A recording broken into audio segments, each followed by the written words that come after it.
Acts 9, 1 through 19. Saul's conversion.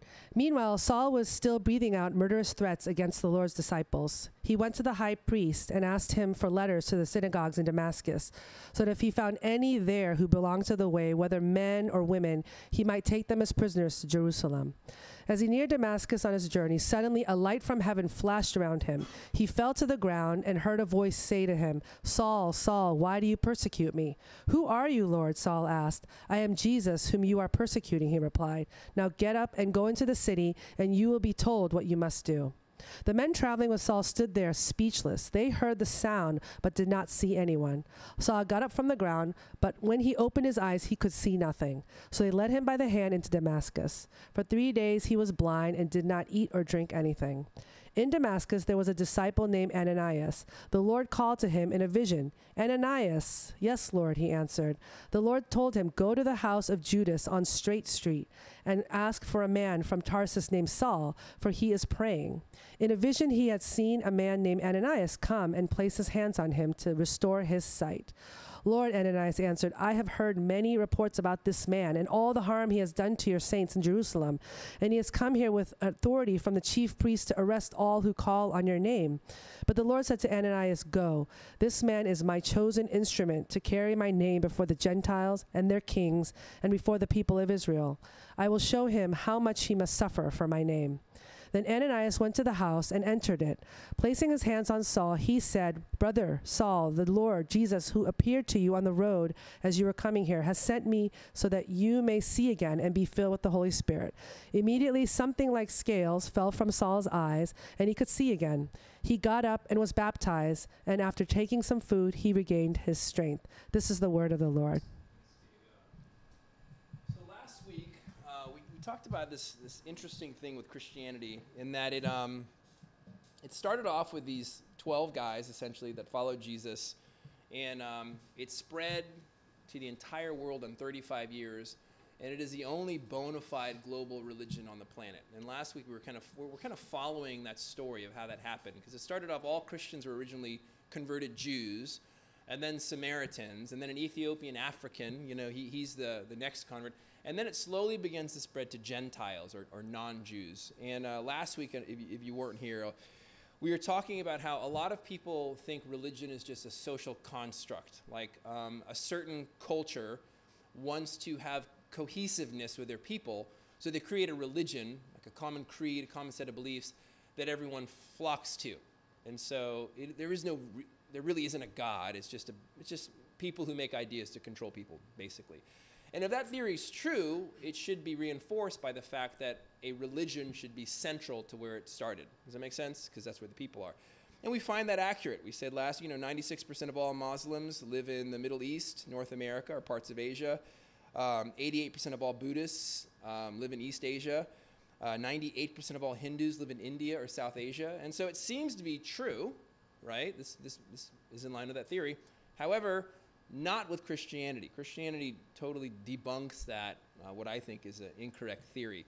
25% of all Christians are in Central and South America and the Caribbean. 22% are in Africa. 18% are in Asia. 12% are in North America. 28% in Europe. So it is the only global religion on the planet, which cuts against that idea that it was contrived somewhere, because it should have just stayed in the Middle East, right? Because that's where it started. But it didn't. It's global. And today, we find a conversion story of probably the most, I would say, one of the most influential Christians on the planet. And what's interesting is he was a former bounty hunter and a former Pharisee. So if there's ever somebody who you would be like, well, that guy will never become a Christian, it was totally the Apostle Paul, Saul, in the text. So Saul he's learned, he's a Pharisee, so he knows the Bible inside and out. He would have had to memorize the first 5 books of the Bible and know it by heart by the time he was 12, and he did. So he knew the Bible inside and out. He hated Christians. He thought it was an irreligious sect. He thought it was a cult, kind of this deviant cult coming out of Judaism. And he just hate it, because you'd be like, oh, dude, those people are weird. What a cult. Oh, my gosh, those people are so strange. But to, want to kill people that are in that cult, that's, next level hate, right? I drive through Brooklyn, and I'll see Hasidic Jews, and I'm like, oh, look, they're, $9,000 hat. What an interesting group of people. But I don't want to, kill them or anything like that. I might be disappointed, like in certain cults and what they do to people, certain cults that practice polygamy and things like that. I'm like, oh, that's weird and really destructive, and the things they cover up. But again, I don't want to murder them. Like, it's not like the hatred doesn't go so far. Paul wanted to murder Christians. He hated them. And so in the text, I'll start rewind. Why is this important? Because it shows the irresistible tenacity and power of the gospel over any resistant person or any resistant culture. Like, we're in a moment in time where we're post-Christian, and New York City is 95% secular. And sometimes as a Christian, when we're trying to love people, speak the truth in love, and we want to reflect Jesus, it feels like daunting. Like, oh my gosh, what's the point? Like, it's just not going to happen. Or if you work with people that almost get angry at the fact that you're a Christian, or angry at the fact that anybody could believe in God. This passage, it gives me hope. Like, wow, God can reach anybody because he reached somebody like Paul. And so we're going to look at three things: the attack, the three encounters, and the call and conversion. But the first person we're going to look at is this guy Saul. Okay, so, and I'm going to alternate calling him Saul and Paul, because when he becomes a Christian, he's called Paul, but in the text he's Saul. But anyway, he's not just threatening. He's hunting down Christians from town to town, even going over. Damascus is 130 miles from Israel. So this guy is zealous, right? So he also wanted to be legal. So he's a good murderer, right? He's trying to do it by the book. And he goes and gets permission from the highest court of law in Judaism. He's like, hey, I want to crush these Christians. I want to hunt them everywhere they're at. I want to jail them. I want to murder them. And I want permission. And so he got papers to do this. And he's like, and I want to do it in Damascus because I want to stop this thing because it's spreading. Because remember, there was persecution in Jerusalem. Everyone spread. And he's like, I hear they're hiding out in Damascus. Let me go quell these fools. And he's on the way to do that. And you can read more about his background in Acts 8:3 in terms of what he did to the church. Acts 22:3 through 12 is kind of, he's also sharing his conversion story of what happened on the road to Damascus. And then in Galatians 1:13 to 17, he does the same thing. All right, and so I'll read one of those to you. I'll read the Galatians story just so you see it. And this is Paul. Paul wrote 3/4 of the New Testament. And so again, that's just interesting also. Here's a guy who actually killed Christians. He gets converted, and he writes 3/4 of the New Testament, and ultimately is kind of, I think, one of the main vehicles for the transmission of Christianity to the world. And says, this is Paul talking to the church in Galatia. He writes this. He says, for you have heard of my previous way of life in Judaism, how intensely I persecuted the church of God and tried to destroy it. I was advancing in Judaism beyond many of my own age among my people and was extremely zealous for the traditions of my fathers. But when God, who set me apart from my mother's womb and called me by his grace, was pleased to reveal his Son in me so that I might preach him among the Gentiles, my immediate response was not to consult any human being. I did not go up to Jerusalem to see those who were apostles before I was, but I went into Arabia, and later I returned to Damascus. So when Paul is recalling the story, he's pointing out, like, hey, I was like a super Jew. Like, I was as Jewish as you could get. I was like Jewish royalty. I hated Christians. And then God literally intervened, and Jesus changed my life like that. Completely changed my trajectory. And it says he was persecuting people of the way. That's like it was kind of a common church name in the 70s, people with the way. It sounds kind of weird and culty, but they just called it the way because Jesus said, I am the way, the truth, and the life. No one comes to the Father except through me. And so this idea of it being the way was just the way to heaven, the way to God, the way to reconciliation. And so Paul is trying to persecute these people, and he's doing a really good job of it. But not so fast.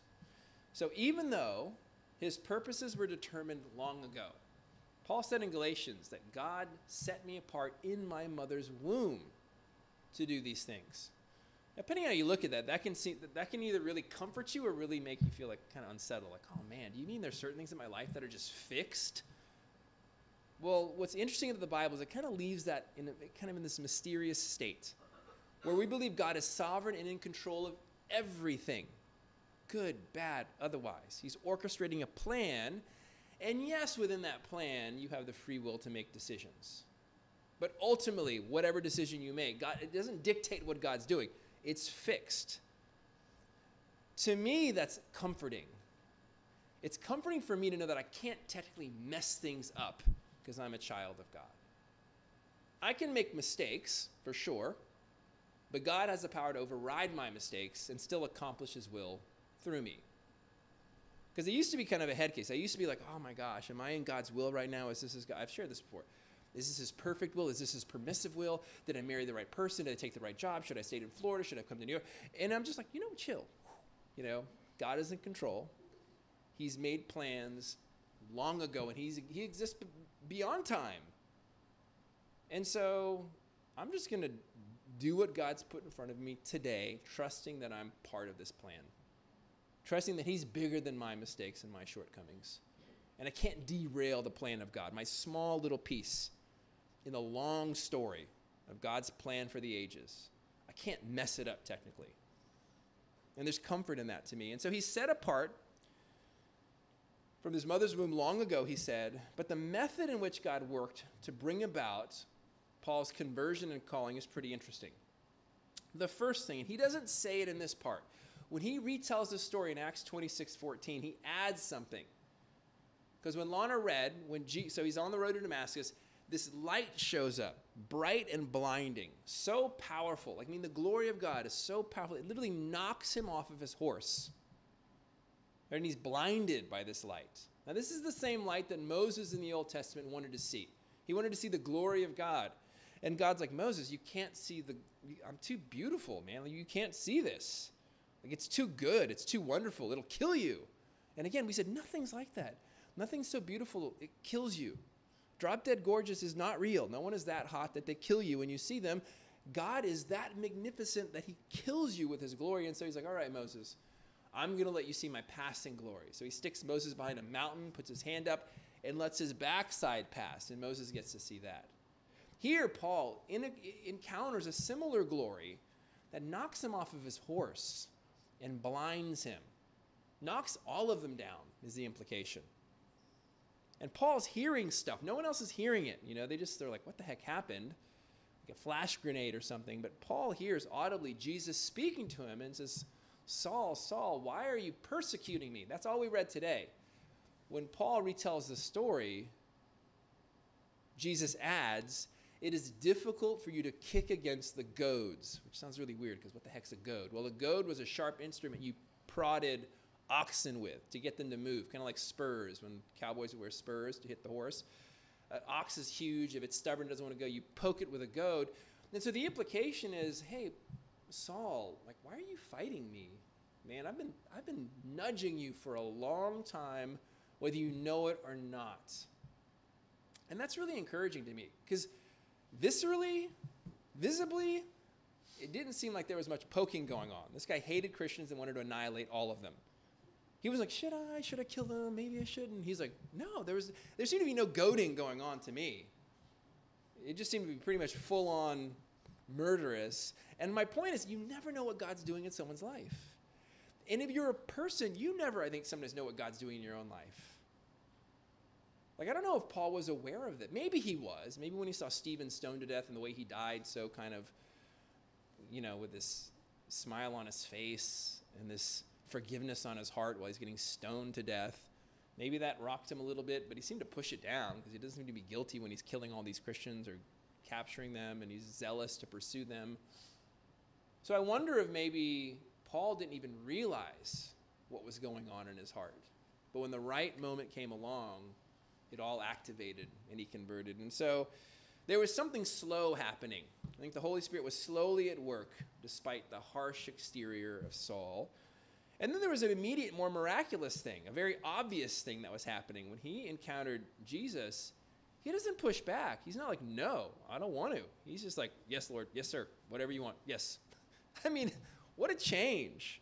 How do you go from I'm murdering Christians and I'm willing to ride 130 miles to do it to whatever you say, Jesus, your wish is my command, master, basically.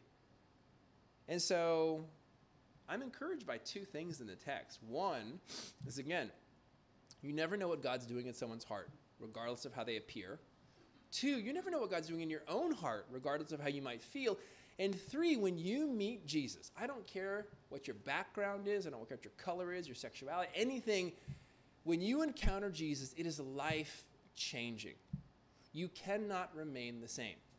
I don't care what anybody says. When you really meet Jesus, and that's where the whole born again thing happened, like you literally change.